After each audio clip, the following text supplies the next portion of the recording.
Hello, everyone, and welcome to our second Hall of Fame podcast of 2016 for the 2017 Hall of Fame.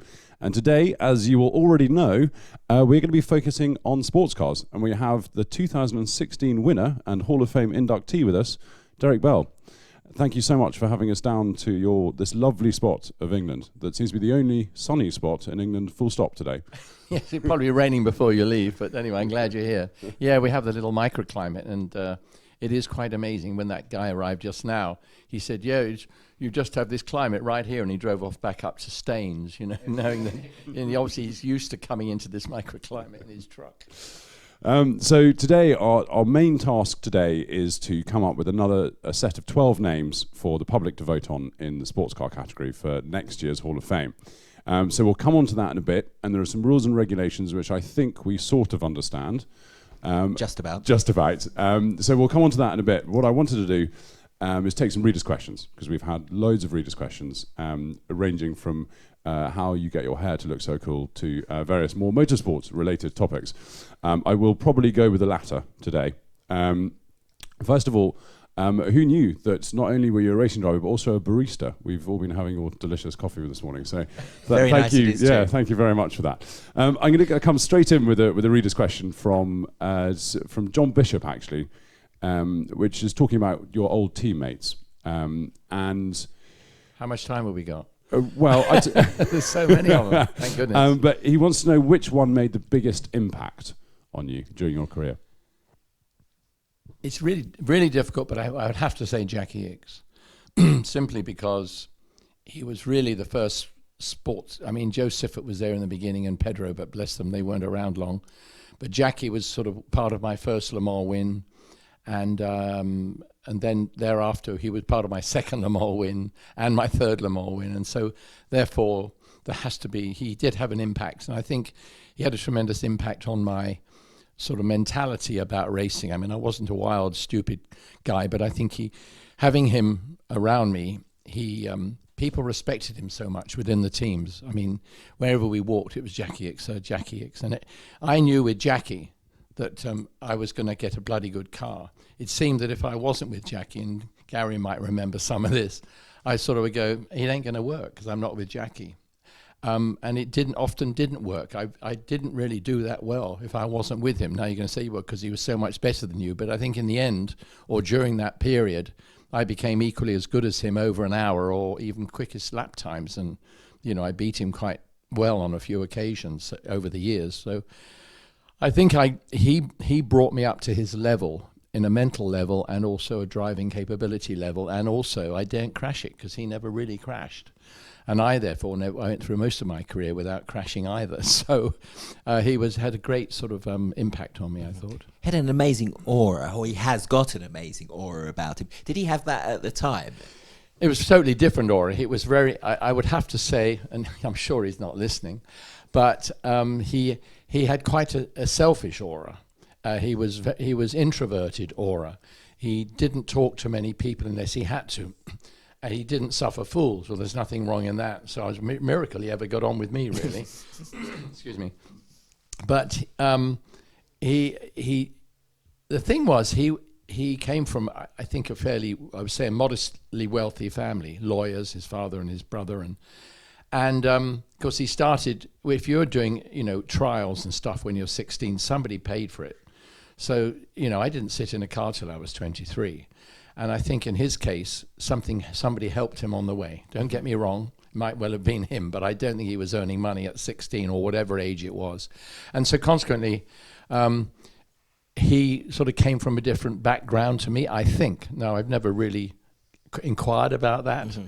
But when you start that young, that they had to have some help. Yes. And he was very good. He was European champion, I think, in some trials and that sort of thing. And then, of course, it was immediately went to Ken Tyrrell, and he went. I mean, fancy going straight to Ken Tyrrell. That's not a bad thing to go where Jackie Stewart's been or was at the time. So he obviously was terribly talented. Mm-hmm. But he went. I wouldn't say money helped at all then. It was purely his talent. And but he always had this air of, I would say, perhaps a little bit superior. Mm-hmm. And I know lots of drivers, my dear old Mike Hailwood and various people didn't like him because they felt he was maybe a little arrogant. But Jackie only did what was really good for Jackie. And that's why I like being a team member of his, because what was good for Jackie was again good for Derek. Excuse me. So consequently, he just had this air about him, this aura about him. And I mean, but I then met him at Ferrari, you see, and he was in Formula One when I joined Ferrari in '68, and I was in Formula 2. Then my first Grand Prix was with him against him at Monza, and Chris was on Eamon on the front row, and Jackie the second row, me on the third row, and I was really cheesed off because I wasn't quicker. I mean, I was on the third row of a Grand Prix grid. I should have been quite happy, really, but I guess if you're a Grand Prix driver, young up and coming, if 25 is young, then perhaps I should have been the way I was, but I was disappointed I wasn't quicker, and so therefore I was with Jackie quite early on, and he had an impression, as did Chris, of course. John also says that he loved meeting you on occasion at the Daytona 24 Hours, and you always took time for a chat and an autograph. So, well done you. It's paid off. Yeah, thank you very much, John. That was very kind of you. The reason being is that nobody knew who the hell I was, and they're all gathering around Jackie Ickx. There's another question here which I wonder whether we might have answered with that previous question, and this is from someone called Flying Kiwi. I don't think that's his real name.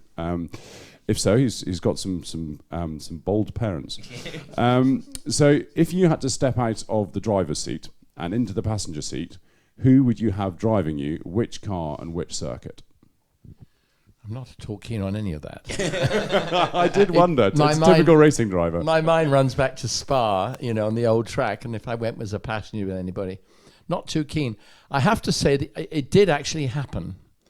And I was trying to learn the Nürburgring with my dear old 3.8 E-Type Jaguar, because I'd never been to the ring back in '68, beginning of '68, and I thought I should learn it in something rather insignificant, in the race-wise. So I was going to drive a Chevron B16, and anyway, so I was going around in the E-Type, and I did about 5 laps and had no brakes left, and it was all overheating, and I wasn't going that quickly, and I still didn't know where the hell I was, and so.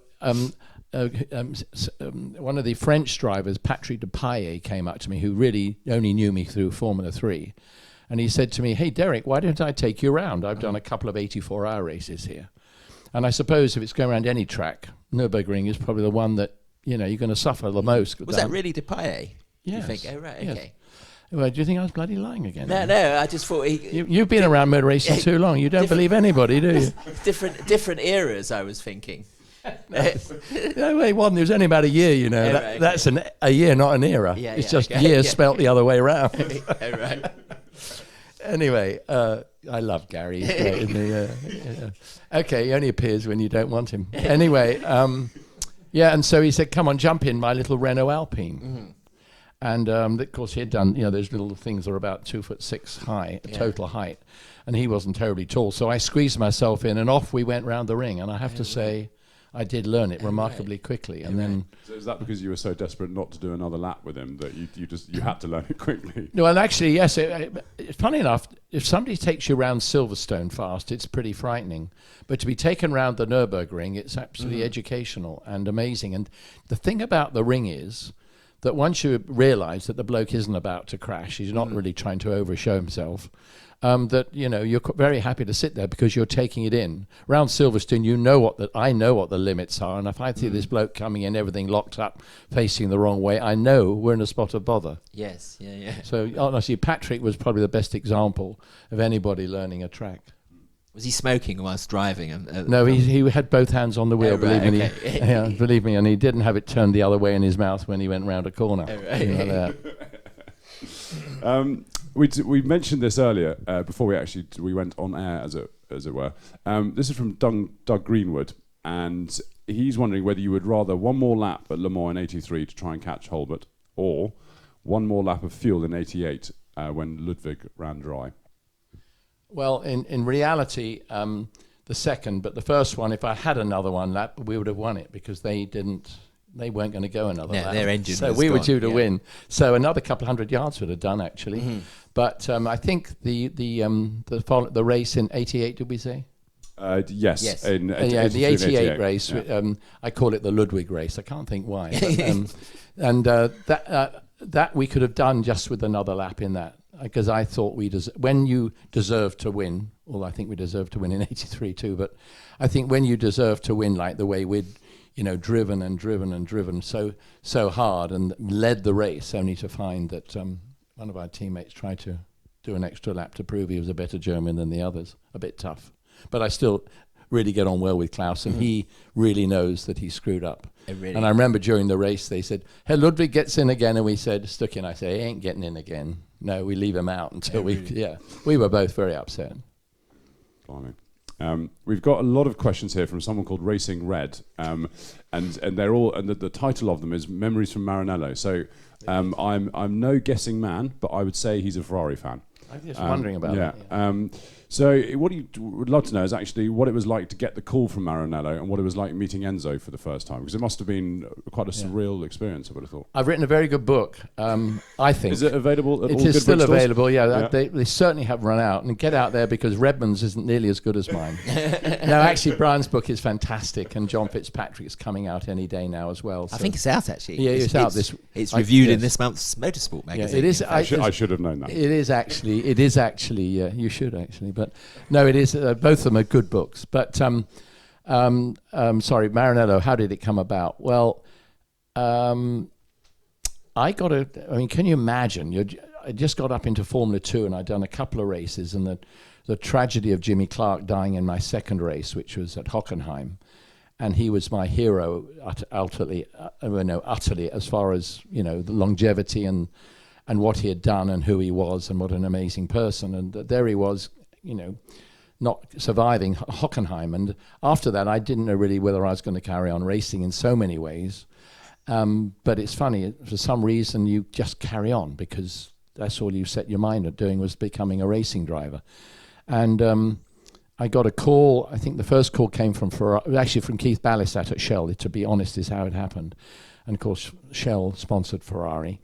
And so Keith contacted me from London and said, Ferrari would like you to go, and they're bringing a car over for Crystal Palace in 3 weeks' time. And after the race, they'd like you to do a test at Goodwood. Excuse me. Well, as you can imagine, I was pretty damn excited, because I never imagined in my wildest dreams that I'd ever get a request from Ferrari. So I said, yes, that'd be wonderful. So I was racing at Crystal Palace in my Formula 2 car, Formula 2 Brabham from Church Farm Racing. And this was April '68. It had to be after end of April, because Jimmy died in April. And so it was April, beginning of May. And so we went to Crystal Palace, and with Jackie Ickx in the car, and I was in my Brabham, and of course Jackie had a crash. So the car was wrecked. And I thought, well, that's my luck, Derek Bell's, because you seem to go with luck in those days, up and down. So although I said I'll never get there. So that was it. We're not testing now, thanks, Mr. Bell. Anyway, two weeks later, I got a call, would you come to Monza and test there? So I went to Monza and tested there. There were about 12, 14 of us, but I think most of them were Italians. Enzo, some reason, wasn't too keen on Italians, which is very unfair, apart from he couldn't afford the repair bills all the time. So anyway, I somehow must have impressed. I don't know what the lap times were. I knew the track, obviously. We'd all raced Formula 3 and Formula 2 there. And I got the call, and so they said, okay, Senor Bell, you come down to Maranello. So I went down to Maranello that night in my Fiat 124, and stayed at the Cavallino, not the Cavallino, the Santos, what the heck's it called? The Real Fini Hotel. Stayed there the night, and it was, there's lots of stories involved with that one. It doesn't affect my driving ability, but it was quite funny getting to know the local culture rather quickly. And so the next day went out to the factory, and I was picked up and taken out there.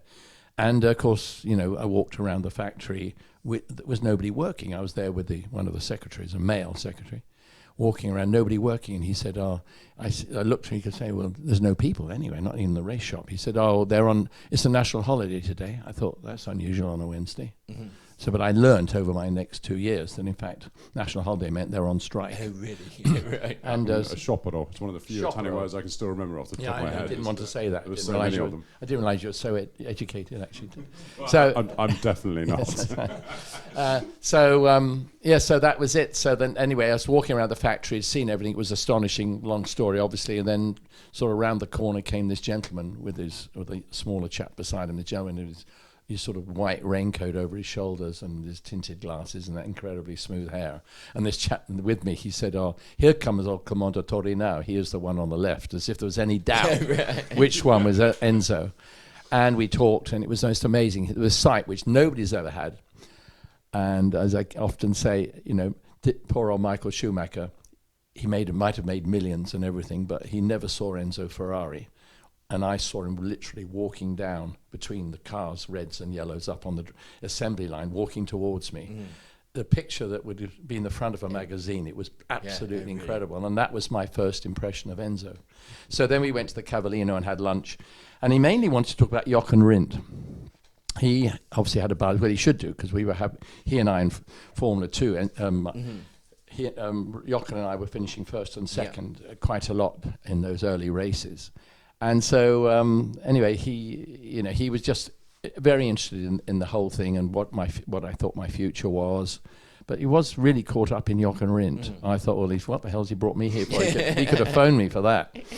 And so that was it, really. And that was and then they said, but at the same time, I'd had a call from Cooper's to drive Cooper Formula One. Oh, had you? I didn't really. And no, exactly. And so I went actually I went to Silverstone to actually test the little B16 again, the one that I never got around to at the Nürburgring.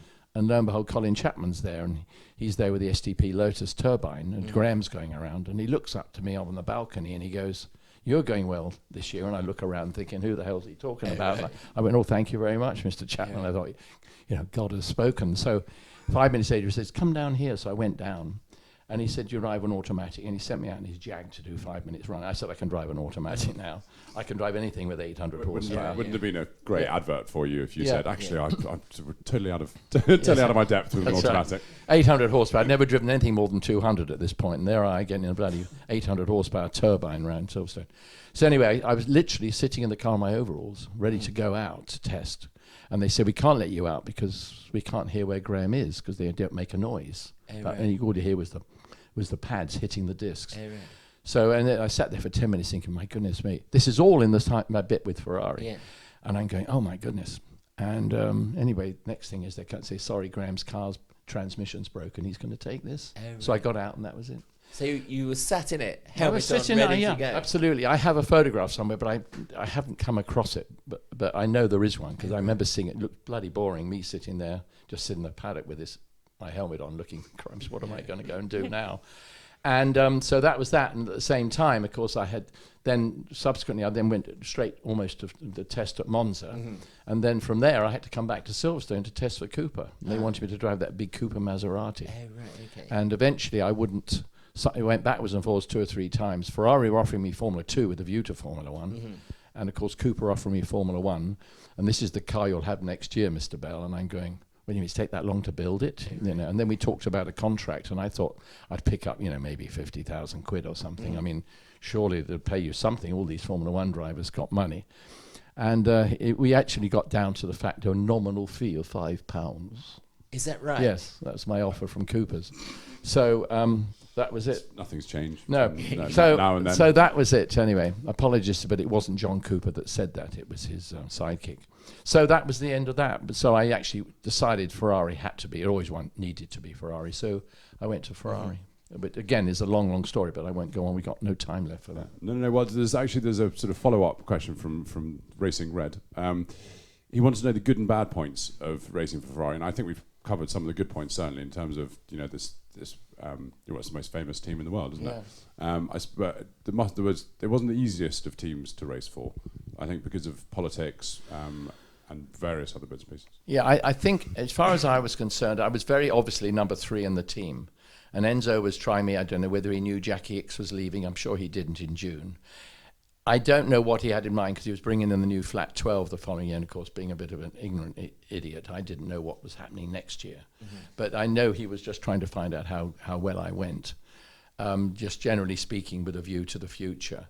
So to be honest, I didn't know what was going to happen and what I was being offered for the future at all.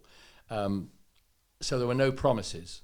And as I say, they'd phone up and say, El Comandante will have dinner with you tonight. He'll pick you up at 6:30, and he'd come around in his brace, wearing his, the braces, braces we call them. And, the door would be opened, and then I'd leap in the car and off we'd go for dinner. I mean, it was astonishing experience for me, and nothing in the whole of the time that I was at Ferrari could I say I was disappointed in him because it wasn't his fault. The fact was we were there at the wrong time, and even Marifogiri 3 or 4 years ago when we met, he said, "It's such a pity you came at the wrong time," because obviously I wasn't slow because I was leading the European Championship in Formula 2. And I went on to drive quite well for Surtees, the one in the US Grand Prix. So I knew I wasn't a world champion. I've never felt that, but I was certainly, a good second string driver and might have been better for all I know. But just talking about Enzo, did he speak in English or did he speak through a translator? No. Just he and I. No, he spoke French, so I had to speak French. Oh, I see. And okay. I think everybody said he spoke English, but he just wouldn't do it because he didn't want to make it easy for me and difficult for him. So we struggled away in French. How good was your French back in those days? Not very good, but he did get better very quickly. Well, I'm glad this podcast is all in English today. Otherwise, I would be very lost. Back to sports cars. Jack from Norfolk is wondering how the Bob Tullius Jaguar test came about and whether Porsche was aware of the test. Yes, well, you did explain it very well there, Ed. Sorry. The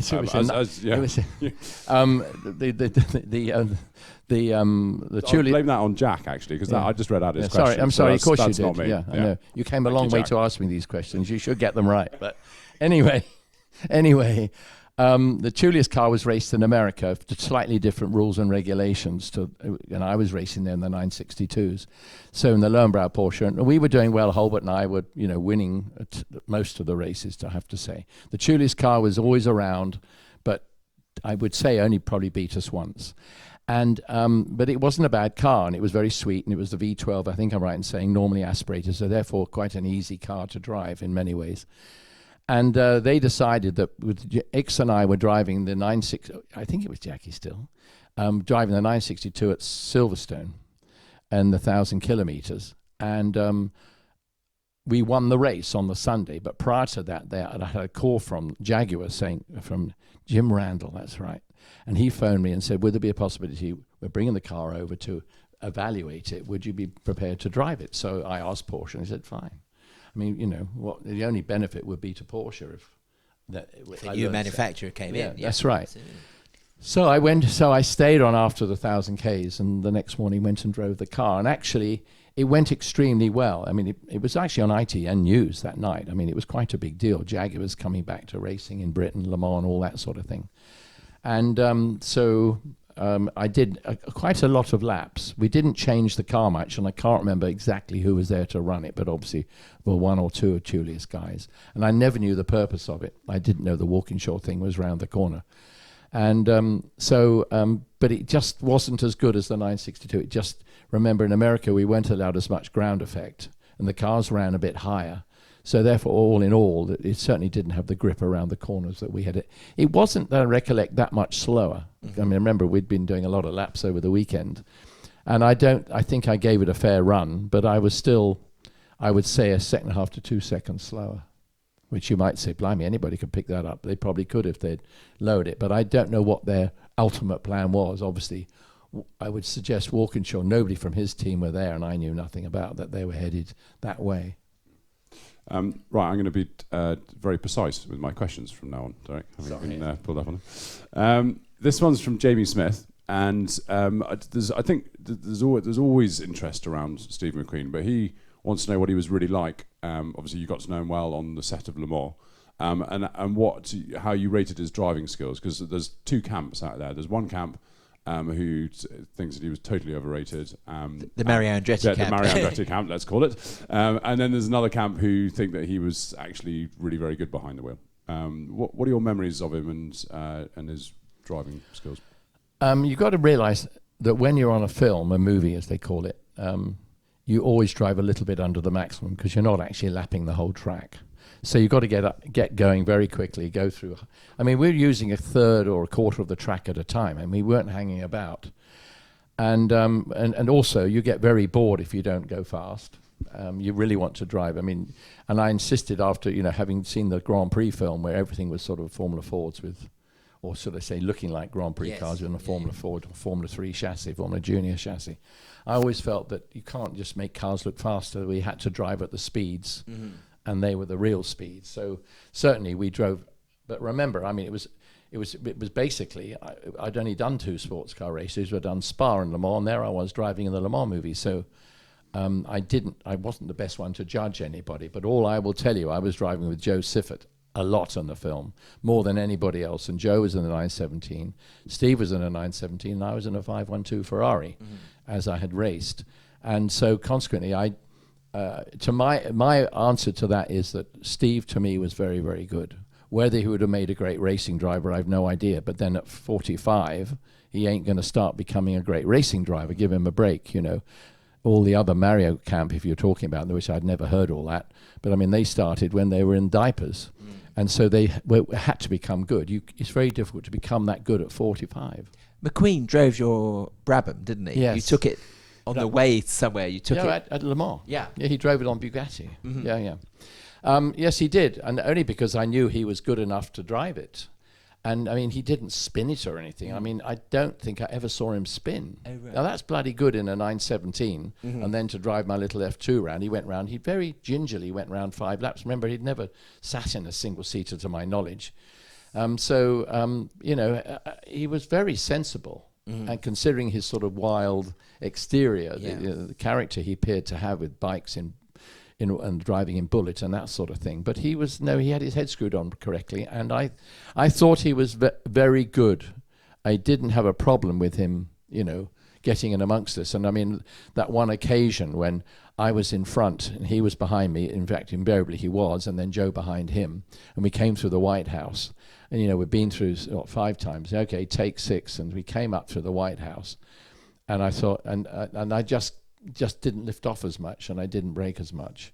And I flicked it in. It was a bloody fast corner, And we came out the other side, and he was still behind me. Mm-hmm. And we got to the end of the run at the Ford chicane and turned around there. Joe pulled up behind him, and Steve leapt out the car, and his face was as white as his face mask. He said, "You bloody idiots, why do you take me through there so fast?" I said, "You didn't have to follow him." Yeah. He could have backed off. And he didn't. Do you believe the story that during the filming, there was the Solar Productions 908 with all the camera gear entered in the race? There's a story that during the night he snuck out in the car and did a stint. What do you believe? Do you believe that? No. Because we all want it to be true, don't we? Yeah, no, I don't think he did. I mean, he would have been because he wasn't insured. I mean, it was his money that went into the first half of the film, which he then subsequently lost. I can't believe he was that stupid, or anybody around him would let him get in a race car, and the French organisers let him get in and put on somebody's helmet and pretend to be a photographer. I just can't see it. I know how desperate he was to race in it. Mm-hmm. And I think he could have been okay in it. Again, I don't know how consistently good he was, but no, I swear he didn't do that. It's time for a few more questions before we move on to the Hall of Fame. Was that last question better phrased? Was that okay? Yeah, you're getting better. Yeah. Well, the only way is up. Okay, so some from Jens P. He's wow. I'm really looking forward to the next podcast with Derek. So another of your fans here. He wants to know about your time at Broadspeed and what it was like to work with Ralph Broad and the mighty XJC. Oh, blimey. It just makes me laugh every time I think about it. I mean, it wasn't a laughing matter, but Ralph was such a character. It's so amusing. British team leaders always seem to be characters, even from John Wyer throughout my career. They had such an amazing aura about them and a humour. And Broadspeed was no exception. You know, I mean, he never stopped smoking cigarettes, and he rushed around at 100 miles an hour. He had to be doing everything himself.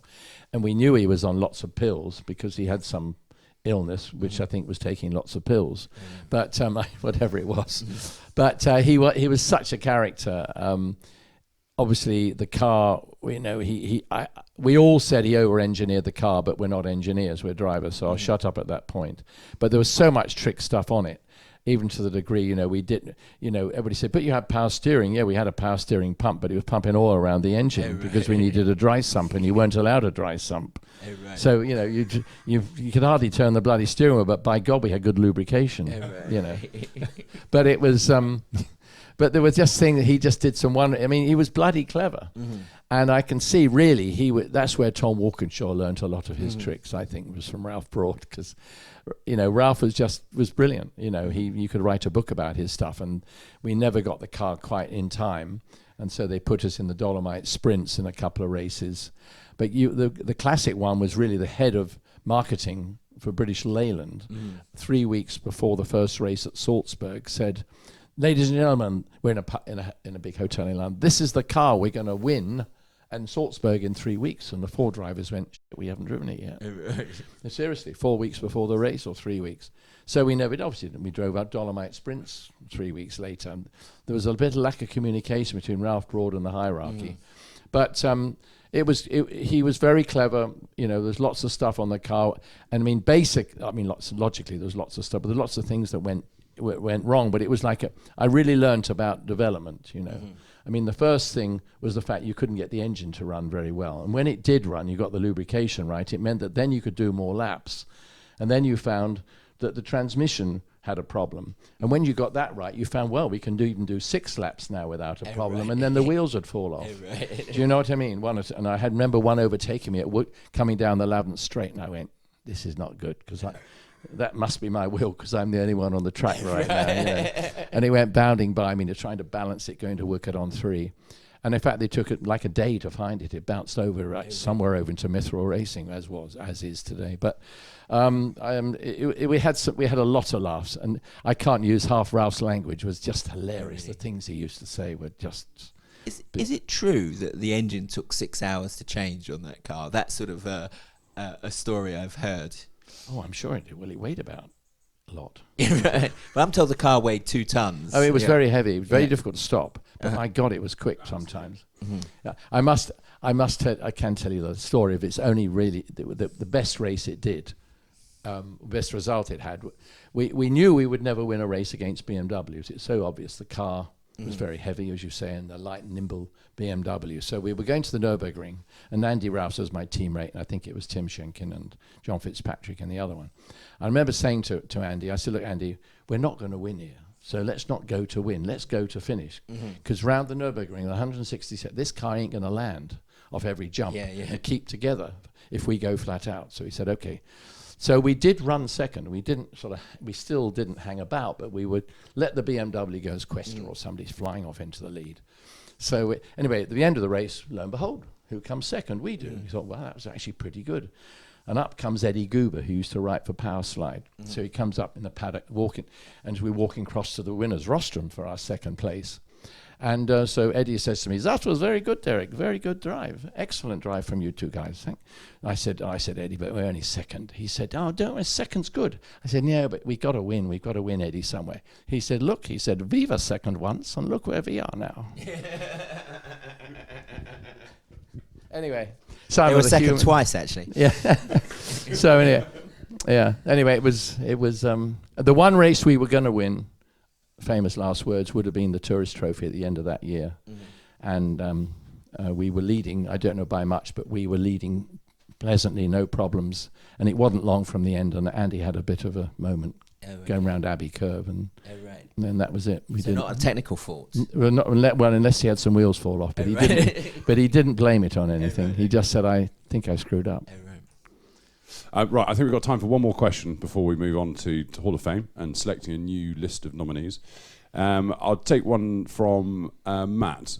Always a pleasure to listen to you, Derek. I'd like to ask him which drive he turned down or was otherwise engaged for that he wishes he had done. Was that phrased okay? It I've got was a real compliment. I've got a real compliment. No, beautifully phrased. No, beautifully phrased. In fact, I was trying thanks, Matt. I was trying to find fault with it, but it was the. It's actually. There really wasn't a drive that I turned down at all, because you never turned anything down, did no, you? I didn't, did I?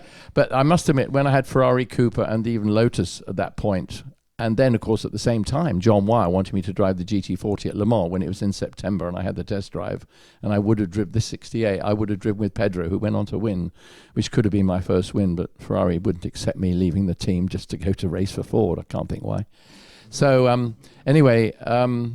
No, there wasn't really. There were missed opportunities. Yes, I mean, I think the most poignant one was the fact that at the end of the 71 season with the 917, obviously it was the end of that era, sadly, and David Yorks was off. He was obviously he wasn't required anymore because he wasn't going to be involved with the Mirage team, and so David was going off to Martini to run a Formula One team.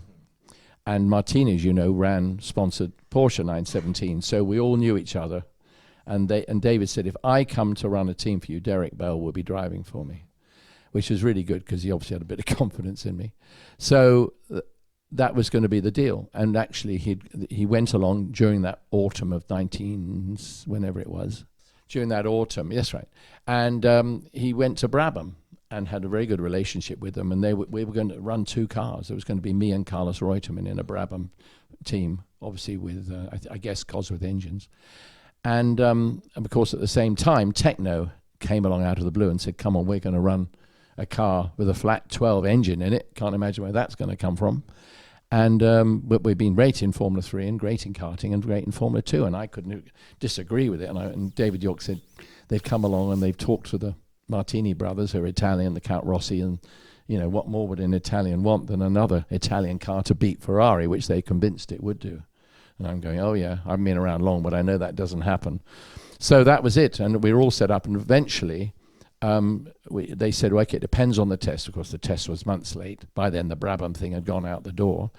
And we go and test, and it ran all day basically, not on on the Pirelli test track, which meant you couldn't go fast, so they couldn't get any lap times. But it did run all right. And then we didn't race till goodness knows when, like June or July later that year. That was a great disappointment because I would love to have driven for Brabham, with Carlos, who I knew I was the equal of in Formula 2, certainly. And Formula 1 wasn't any different, really. It's another 150, 200 horsepower in those days. And the Brabhams were always great chassis, and it would have been wonderful. But then I got out and went to sports cars, and I've still been racing. So I guess I made the right decision. That worked okay. So there wasn't anything really apart from that disappointment. Right. Let's turn our attention to the Hall of Fame, and congratulations again on being voted in as the 2016 Sports Car Inductee. Very well deserved. Thank you very much.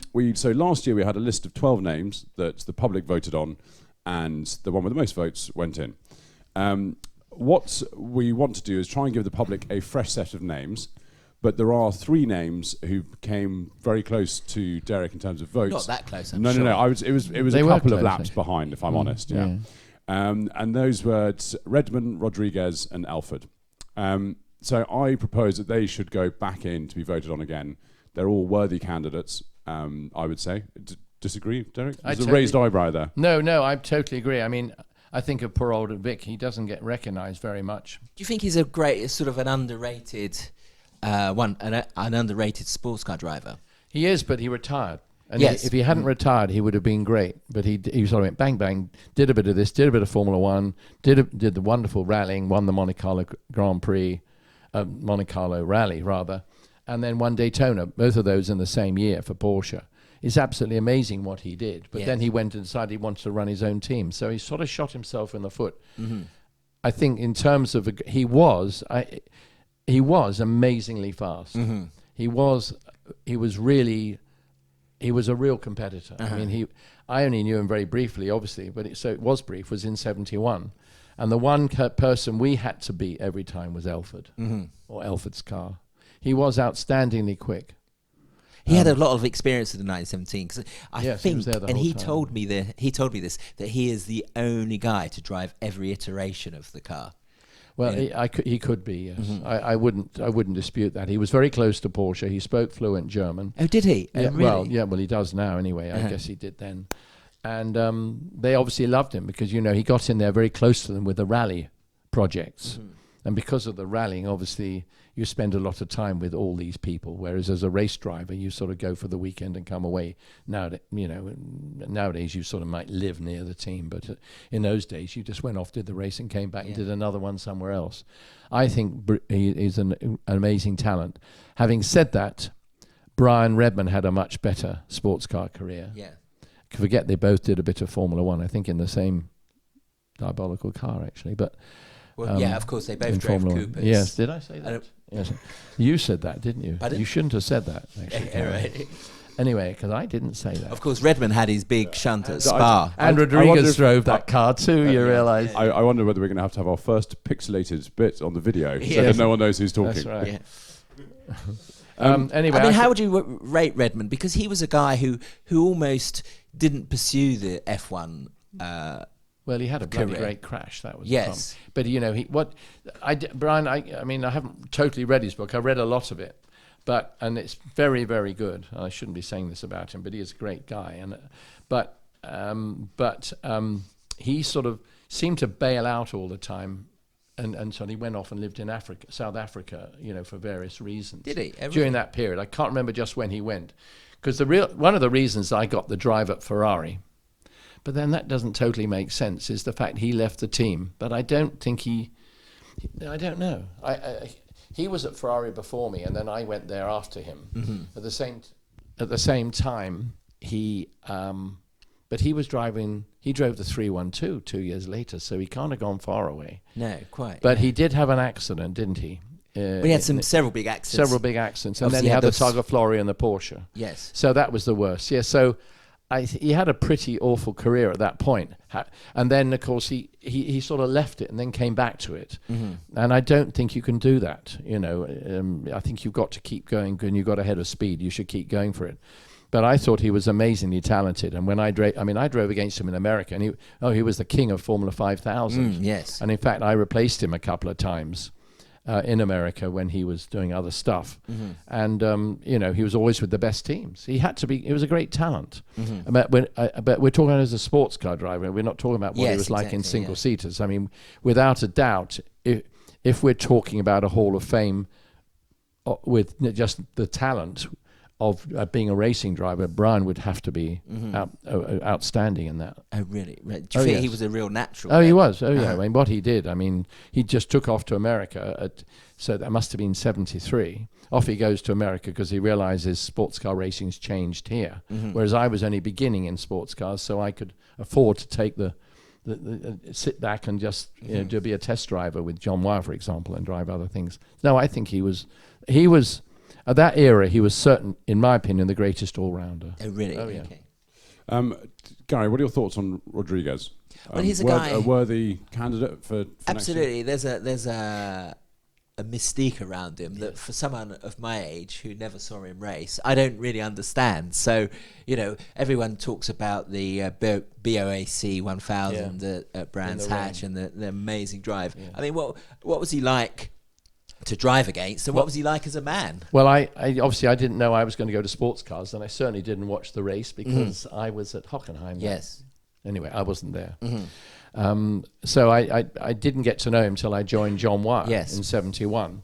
And I knew he was outstanding. And as a driver, it was like, God, I've got to be with Rodriguez and Siffert, How the hell am I ever going to go as quick as they do? Mm-hmm. But ultimately one does, rather like the Jackie Ickx scenario. You learn so much from them, and they are such a target to go for all the time. Mm. But I thought he was outstanding. To me, he certainly was the quickest in our team. Really? Oh, yeah. Joe, quicker than Siffert. Yeah, Joe could do it, but he didn't do it as regularly as Pedro, in my opinion. And maybe Joe might have been a bit harsher on the car. Again, I wouldn't know. Mm-hmm. But certainly Pedro was exceptionally good. Mm-hmm. And I must admit, after a couple of races, 3 races in, Pedro said, when I got pole at Spa, ahead of Pedro, let me say, but I have to say that because nobody else will. 2 seconds it was, actually. Really? Anyway, and on the old track. They're talking about Formula One, how they're averaging the speeds this day, and they're talking about it the weekend at Spa, and going, I did 164 mile an hour average around the old track. You know, without barriers. Without barriers.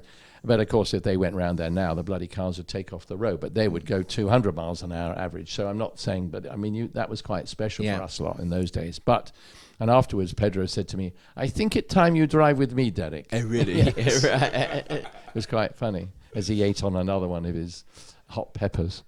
But yeah, he was great. He was very quiet, easygoing, never said much, just got on with it. The only thing I will say, and it's not to his detriment, but you know, you survey drivers, and it was very brief because I wasn't with him that long, because I mean, only with him for about 5 races, or in the same team. But he had people always used to come and say, "God, you should see Pedro overtaking out there." And we said, I remember, I was sitting back listening because I was so new to it all, and people were saying, "Yeah, but he can't do that forever. He's going to hit somebody one day. Somebody's going to shut the door on him." And he just took. I mean, you saw the Donahue car at Daytona. It wasn't blue anymore. It was covered in bloody grey racers tape. He just kept hitting it, you know. And you know, Jackie Oliver didn't do that sort of thing, and in many ways, our car didn't get damaged, but Pedro was just went for it, and we always felt that you can't do that forever, and that's an awful thing to say to a guy who can't defend himself. But he was outrageously good, but I think he couldn't quite control it sometimes. Really? I mean, he and Joe hitting at the bottom of Eau Rouge. Yeah, that brilliant picture. In the rain. Brilliant picture. It was sort of in the it was. Yeah. So there you go. Would you think Siffert should be on our list as a great? You know, you look at his successes in the end of the 60s, 907s, 908s. Porsche in all through that era. He was as quick as anybody. Joe was. I wouldn't, and probably quicker than. Well, he's certainly quicker than most. But I mean, you've got to think there was Siffert and Rodriguez, and Redmond, Elford, and Brian too. Yes, but I would say that Elford just had something extra. Really, against that. I shouldn't say that because I was in it, but you see, Brian had moved on when I got into sports cars. Yes, in a way. Although I raced against him in the 312 Ferrari, and I was in the Mirage. But I thought Pedro and Elford and Siffert sort of would take maybe extra chances, whereas a lot of the other guys didn't. What was Siffert like as a man as well? He sort of always looked the Swiss gentleman to me in photographs. He was really charming. I mean, he was a perfect teammate for me because I got on so well with him, you know. And I used to phone them up, you know, during the week because I get a call from Wyer. You come testing at Silverstone tomorrow, and I say, "See you at Silverstone tomorrow, then, Joe." "Oh, I not come there." And I'd say, phone up Pedro, "You coming to?" "Oh, I'm not coming. No, I'm not going testing." They didn't want to drive the 9917. Oh, right. They were just so terrified after what it had been before, which is a bit reputation. Naive. By reputation, although they had driven it and won the World Championship in 70, I suppose. So they knew it was damn good, but it was this funny sort of, we'll leave it to you and Jackie Oliver to do the testing. We don't want to do that. But as a person, he was great enthusiasm. Really? And he was a very, really, really nice guy. So a pretty lean year. I lost 2 teammates. Yes, quite, Because sorry, just before we go on, so I think we're all decided that Redmond, Rodriguez, and Elford should go back into the pot for now. Yes. The ones that we are looking at dropping out and putting in new names: Rondo, Wyer, Jean de Bien, Ludwig, Joost, Bonato, McNish, and Pescarolo.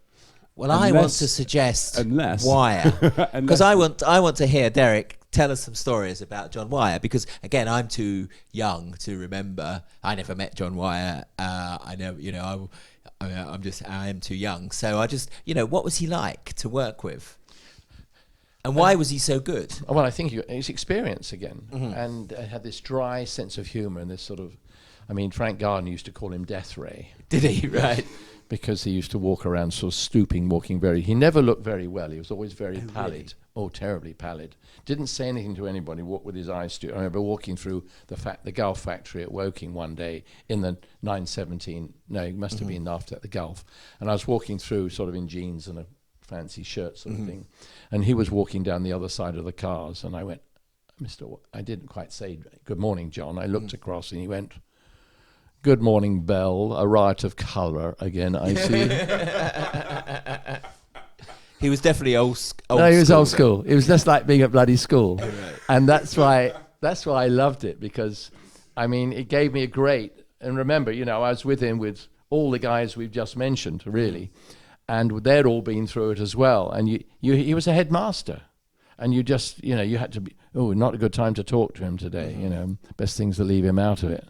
And as I say, dear old Frank Gardner used to call him Death Ray, because if he gave you the look, you're going, oh shit, I'm going to die later. You're going to have to pixelate this one. But anyway, but he was an amazing character. There weren't that many stories, but I mean, you know, the general way the team was run, you had Grady Davis, who was a vice president of Gulf Oil. He was a racer himself in America. And it was he that somehow had been convinced that Gulf should go into racing. And probably he that said, we've got to do this. Either John Wyer contacted him or something else, but it went back to the GT40s, remember? And remember, for that, John Wyer ran the Aston Martin team. Yes, of course. And he had the big fire at Goodwood in the sort of the 9-hour race when, you know, throwing churns of fuel in the middle of the night. Suddenly the car caught alight. Surprise, surprise. Oh, right. Oh, major. The whole bloody pits went up. Anyway, well, up pretty badly anyway. But he was just such, he was the one. I mean, everybody around him had John Horsman, if you may say, underneath, who was a very bright engineer, you know, had gone through the real routine of becoming an engineer. And you had then David York, who was sort of team manager, I'll look after the drivers and make sure they're in the right place at the right time. And even when David talked to you, you know, you go, hey, David, what is it? Oh, certainly, whenever you say, you know what I mean? It was like that. And I always thought all the teams I went to would be like that. I went to Ferrari and I thought it'd be just like that, but it really wasn't at all. And he's like, help yourself. When the car comes in, you may as well jump in, you know. Right.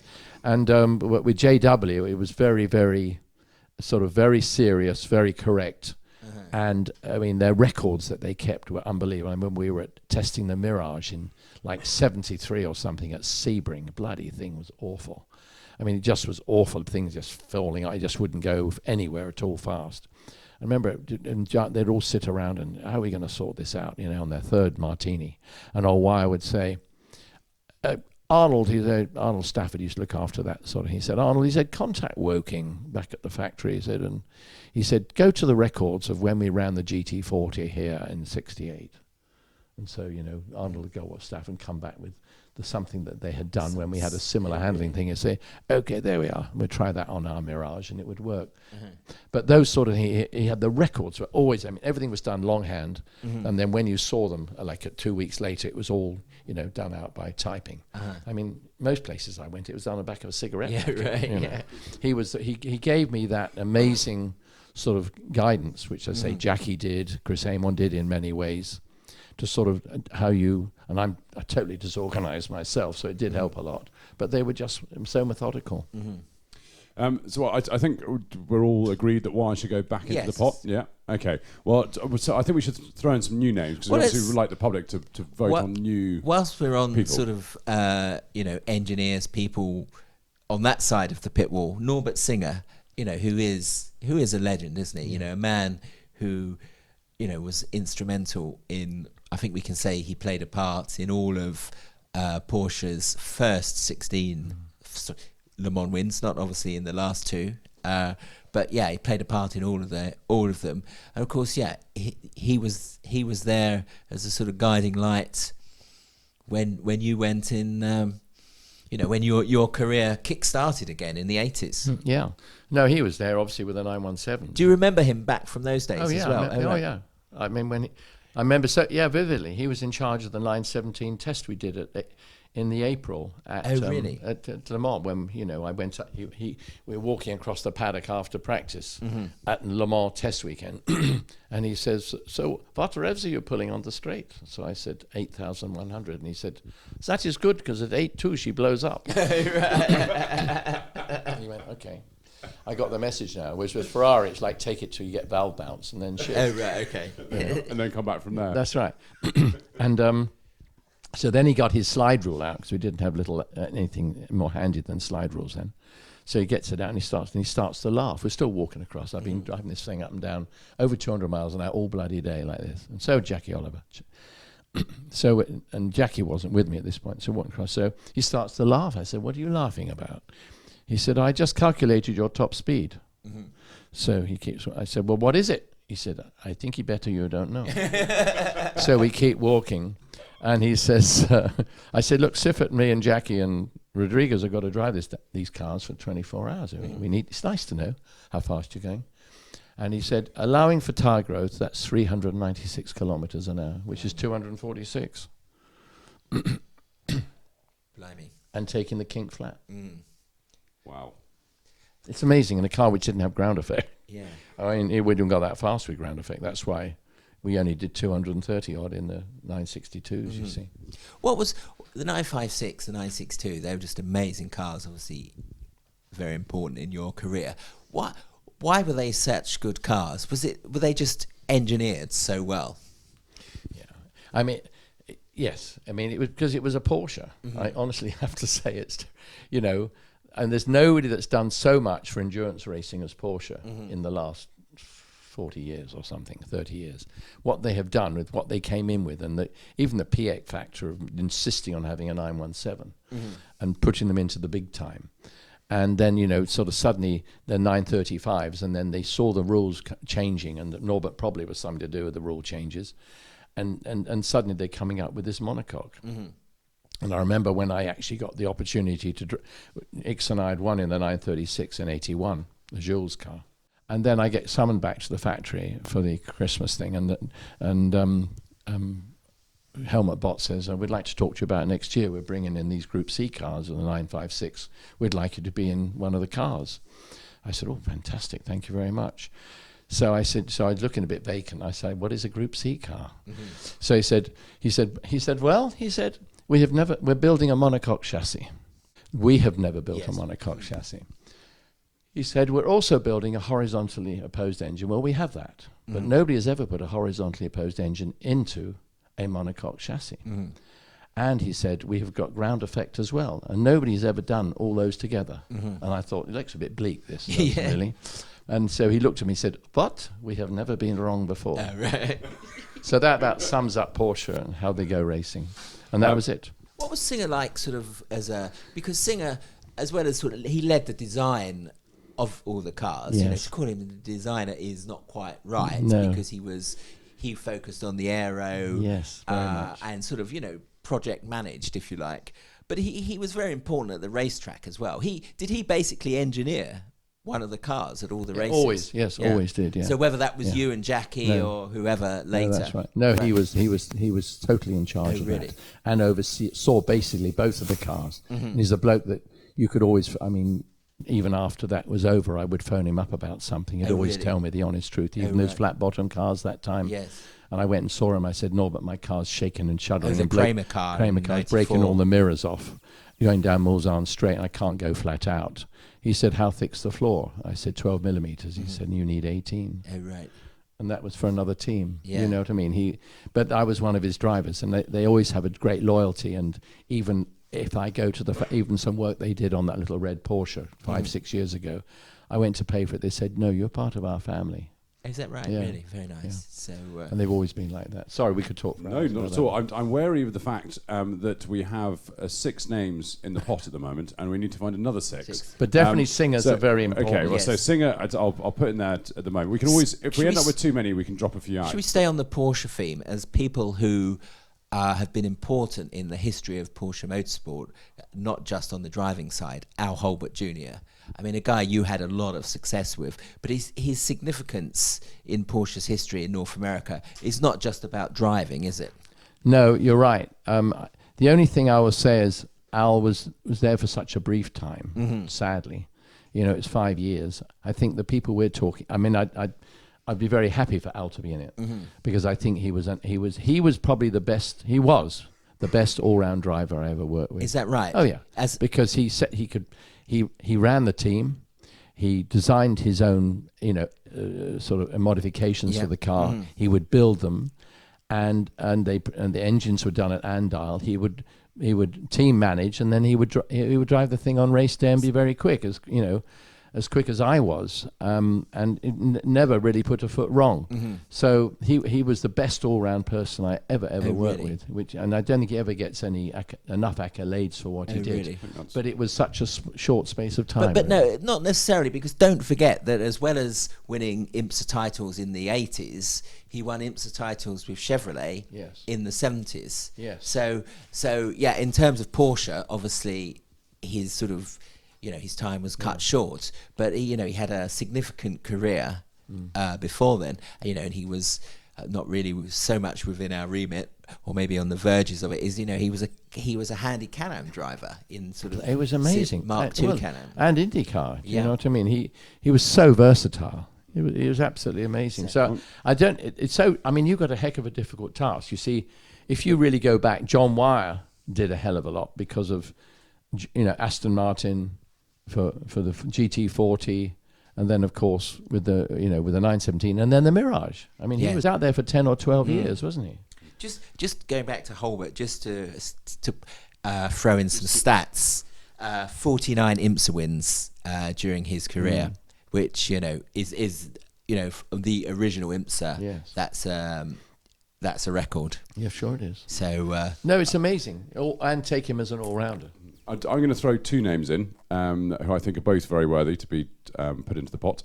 Pirro and Phil Hill, who I think, Pirro, 5-time Le Mans winner.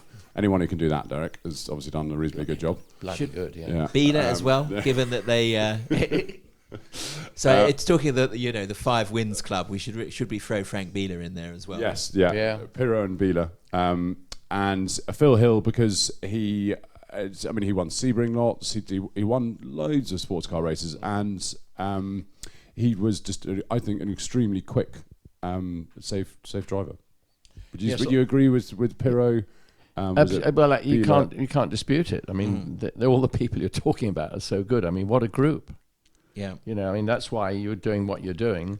You have 12 people. It's difficult to find the 12 or to select the 12 out of the 25 you've probably got. I mean, guess Phil Hill, I think, I don't know enough about his history, although I've got his book, or one of his books. Haven't you got a book out, Derek? It's available all good bookstores. From the remainder bin. Yeah, that's right, yes. But I think Phil was so versatile and drove so many things. And when you think he was one of the few drivers that came to Europe in that period from America, and no doubt if you check into the races he did in sort of remote places like, the Bahamas, Speed Week and all those sort of things that those drivers went and did. I mean, he's certainly really up there. I think you should look at a bit more of their history. Did you ever race against Phil Hill? Because I'm just thinking your careers probably just abutted rather than overlapped. No, I don't think so. No. A couple of other names from the Motorsport office: Bellof and Bob Wallach. Yes, they were both thrown into the pot. What are your thoughts on those? Well, they're both. I mean, again, outstanding. They do deserve accolades. Of course, they do. Stefan wasn't there long enough, but then. He made such an impression. He made such an impression in such a short space of time. So brightly. It didn't it? Yes. He was outstanding. I mean, he was. I mean, he was no doubt the quickest of all the drivers I ever raced with. That's for sure. Did they deliberately pair him with you to sort of they wanted you, the old hand, as it were, to sort of tutor him? Thanks, Gary. Thanks, Gary. You're getting up there too, don't worry. But perhaps calm him down even. Yeah, well, they did the same with Stuckey. I mean, Stuckey told me 3 or 4 years ago, he said, there's another one, for example. But he's actually on the list here. Of course. I mean, the pot. Stuckey was really, Hans was, I would say Hans was just as quick as Bellof. Oh, really? Yeah, I think so. Just that we saw him later on in his career, rather probably like me. I mean, in some ways, but no, I think Stuck was he kept going a lot longer. On Bellof, I mean, obviously the famous 6-minute 11 lap of the Nordschleife, and then the accident that he had when he wrote the car off. Tell us the story about you going onto the pit wall and saying that maybe they needed to rein him back. They didn't. He set the record, and then never came round. Yes. Yeah. No, I'd never won at the Nürburgring, and it was like, you can imagine there's certain racetracks, and you say, Paul didn't win there, but you won elsewhere. I know that, but there's always you go, gotta win this damn thing. And I'd had Formula 2 records there, lap records, but never won. And they'd even did 2 Grand Prix there and that sort of thing, and sports car races leading until the last lap, but never won.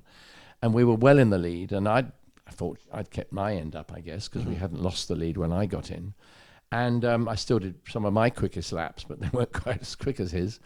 And I went up to Helmut Bott, who was in the pits, and I said, it's like 14 minutes to go. It'd be quite a good idea. I mean, shall we, why don't you tell him to hold or take it easy or whatever you want? Okay. Stop doing what he's doing. Yeah, and he just looked at me and said, isn't he brilliant? And then turned around to the team, and I went, and he didn't come round again. Well, soon after that. So, he was brilliant overall. I'm not going into his life or the fact he didn't end up with a life. He was astonishingly good. I was always just disappointed, and it's in his book when I was interviewed. I don't think he was never managed properly. Oh, really? I felt don't you think the fact that they let him drive? I mean, anything else you get to, hey, calm down a bit, old son. What have they done with Verstappen? Everybody's telling you better calm down a bit. But they never told Stefan. Do you think there was no one there? No, there was no one there. And I was always a bit disappointed in the people around him, remembering he was in a Formula 1 team as well. Yes. That somebody didn't say, actually, this kid's bloody brilliant, but we really need to sort of make him realise how good he is. Ken Tyrrell would have I done that. Didn't mention his name. And when he went to Formula 1, I thought, thank goodness for that. I think Ken will rein him in the way he sort of calmed Francois Sever probably and whatever, even with Jackie Stewart. And I just thought when he went, to Tyrrell, he would make a change. But maybe he was unchangeable, and maybe if Ken, bless him, could talk, he would say, I did try, Derek, but he didn't respond. So you see, he didn't know his limits. There've been lots of drivers over the years that didn't know their limits, and not many of them are here. We are very sadly out of time, but what I wanted I'd run through the names with you of what we've got. Being the 2016 winner, I think you should have final say on this, Derek. And sort of some feedback from you, Gary, as well would be great. So Redmond, Rodriguez, and Alford. Yes. Happy with those 3. Pirro, Bieler, Phil Hill. Yeah. Happy with those 3. Siffert, Wyer, and Singer. Yes. How many have we got actually? We've got 12 here. Okay. But I'm going to go. ask whether the likes of Barnato should be dropped because of dropped in. But is he a better name than any of these? Because he did so much.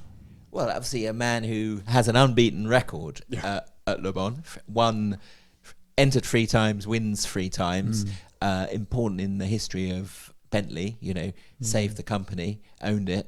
But then I would say Pescarolo, an amazing career as a driver. And what about Jost? And yes, yeah. If you're getting I think into team owners. we could argue them all. Although maybe Derek won't argue for Ludwig, but there you go. Yeah, no, and Jean de Bion, Jean de Bion, who was the sort of the Ickx of his era. Yeah. Okay, so am I allowed to throw any other names into the hat? Or is that for next year? Okay, well we've got the 12 at the moment: Redmond, Rodriguez, Alford, Pirro, Bieler, Phil Hill, Siffert, Wyer, Singer, Al Holbert, Bellof, Hans Stuck. So if we're going to put any more in there, we've got to be willing to drop one of those. And are you willing to say any of those aren't or not worthy, because they can always come back in next year, but for this year, would you be happy to lose any of those off the list? Because I think there is an argument, a very valid argument for all of those people. And likewise, there are very valid arguments for a lot of the people we're leaving off. I mean, Alan McNish, for example. And a few we haven't talked about, who I'm going to say... right, well, throw Wallach, we didn't talk... We just touched on him very briefly. I'd like to put in, if we have Pirro and Bieler, why not Capello? He's the overlooked sort of driver of that generation of Audi driver, because perhaps he was always in the shadow of... TK and McNish, we forget that he is a 3-time Le Mans winner. Holds the record for the most Sebring wins, doesn't he? I think. I might have got that wrong. Certainly not me, anyway. Well, then, and that brings us back to Andy Wallace, who, because I wanted to talk about the Maurice Shirazzi Auto Toy Star year when perhaps you did win Sebring, and then you would have joined the Triple Crown Club. But anyway, I'm not saying anymore. I think we haven't got time. No. But you're totally right. We would have done. Well, I would say... What a horrible little car it was. Yeah. I'm going to say, for me, Siffert, yes. Wyer, yes. Singer, 100%. Holbert, Bellof, Stuck. Then we all seem agreed there. And then I think we've got the sort of Pirro's, Bielers, Hills, Wallachs, Wallace's, and Capello sort of fighting it out for the remaining slots. So how's my maths? 1, 2, 3, 4, 5, 6, 7, 8, 9. So I reckon we've got, a few others. We've got to decide. We've got to pick 3 from these names. I would love Pirro, to see Phil Hill, Wallach, Capello, Bob Wallach Wallace. in it, because for me, he was a hero. He didn't win Le Mans. Sterling Moss didn't win the World Championship. No. It doesn't affect. No, Hall of Fame is not about stats. It's about I think he's a legend, and the length of his career and the he achievements he was still racking up in his 50s. Yeah, I know he was an Iron Man. Yeah. But he was an Iron Man. He was unbelievably strong. I mean, I said, how the hell do you do it, Bob? He just kept going under all these conditions, And is it true, back in the sort of 80s, he was a chain smoker? Is that right? Do you remember that? Yeah. I don't remember it, but I know he did smoke. Yeah. Well, but what about Biela, for God's sake? Well, quite. Okay, so let's put a tick next to Wallach. We've got 2 more to choose from that list of 6 names. Derek, why don't you pick one to go in from that list of 6? Call the casting vote, and then we'll what we'll do out of this 6, you mean? Yeah. No. So Wallach's already in. So out of this 5, so I can't even count. Yeah. And then on your head be it, and it's not I responsible. think Phil Hill. I'd say Phil Hill and Wallace. Phil Hill and Wallace out of those. So we're leaving only out because Pirro, I think Le Mans winner. but there's. I think there's plenty of time. Yeah, but he can come back next year. Yeah, no, he can absolutely. Pirro. Absolutely. Let's bring him in. I had to wait a bloody long time. Yeah. Well, I remember Jackie got in 10 years ago. Well, to be fair, it hasn't been going 10 years. It's only been going for a few years. The one I went to, some big place in the middle of London. I went in there. Yeah. Probably 5 years ago. Yeah, it was very impressive. I've obviously been pushing every year, Derek, to get you into the Hall of Fame. You're very kind. Yeah. No, but I didn't expect to be. No, but you see, I didn't expect it. To me, Ickx should have been there before me, and I. I haven't followed it enough to who got it in the other years. Obviously, Fangio should have got it. Sterling should. I mean, the people you got that have got it ahead of me were. I would never attempt to be in that. To be fair, so last year was the first time we actually split it into categories. Yes. And so, sports cars have their own category, and US racing, Formula 1, motorbikes. This is the second year of it, which I think is great, because it means that, some of these names we wouldn't be discussing if you were only allowed to induct 4 people from the world of motor racing. Yes. But I think it's really good that we can throw these into the pot. Yeah. So, there's so many, that's the problem. I think... Could we just finish with... Now Andy Wallace has made the cut. Could we finish with an Andy Wallace story? We've got to tell us a story about McLaren, Dave Price Racing, Harrods, 1995, the near miss at Le Mans with Justin. You haven't got time for that, really. Yeah, we do. Come on, just a quick story. Well, you should have come along to the Brooklands last Saturday night. Okay. We had a get-together with Gordon Murray and Andy and me and Dave Price. Okay. And who else was there? And Dave Price, I said, who else was it? Anyway, Justin couldn't make it, but he sent across a piece from America with he and Jay Leno in Jay Leno's garage. Oh, really? Okay. It's a great piece. And in the background they had the McLaren. He's got on the wall at Jay's place, so I've been there 3 times now. But it's a bloody great wall. And you walk in, and there is the Harrods car and the Clinic car side by side going down the Mulsanne Straight. And underneath it, but it's big. It's just the size of a house. And I walked in, I went, so you do like in big time racing then, Jay? And it's still there. And in front of me, he had 3 more McLarens now. So Justin did it in front with Jay just chatting. It was really good. And they brought that into the evening show. No, it's really too long a story. And having been at the weekend with everybody, I'm totally confused as to what really happened.